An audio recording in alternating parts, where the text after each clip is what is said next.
দেশের বিভিন্ন স্থানে সভা সমাবেশ ও মানববন্ধন সহ নানা ঘটনার আরও খবর জানাচ্ছেন সুলাইমান কবির।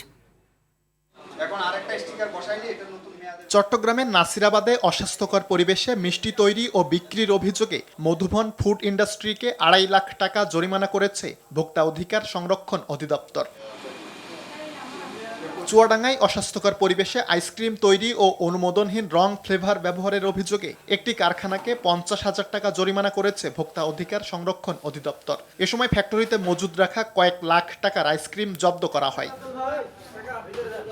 পিরোজপুরের কাউখালীতে মানহীন পণ্য বিক্রির অভিযোগে ৩ প্রতিষ্ঠানকে ১০,০০০ টাকা জরিমানা করেছে ভোক্তা অধিকার সংরক্ষণ অধিদপ্তর।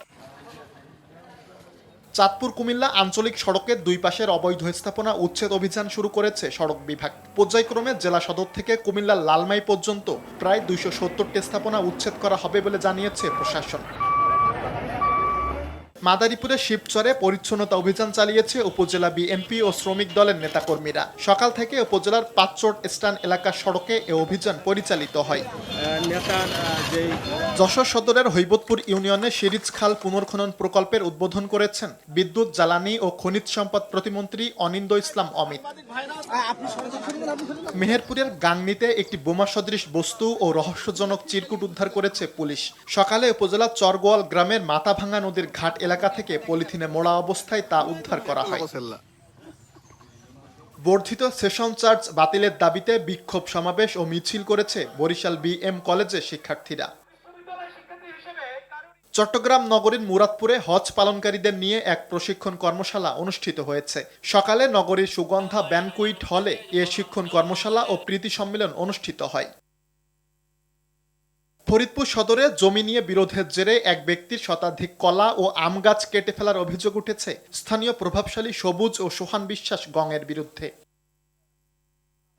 শ্রমিক হয়রানি মজুরি কমিশন অনুযায়ী বিল না দেয়া ও মিল বন্ধ রাখার প্রতিবাদে অবস্থান কর্মসূচি পালন করেছে Khulna Khalishpur jute mills employees union.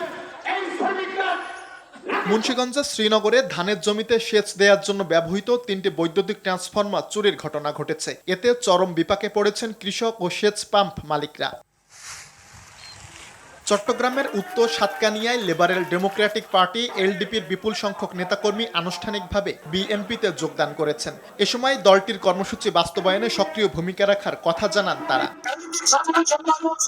মুন্সিগঞ্জের মানিকপুরে প্রায় ১.৫ কোটি টাকার মূল্যবান যন্ত্রপাতি আত্মসাৎ, প্রতারণা, মিথ্যা মামলা ও প্রাণনাশের হুমকির অভিযোগ তুলে সংবাদ সম্মেলন করেছেন ডায়াগনস্টিক সেন্টার কর্তৃপক্ষ।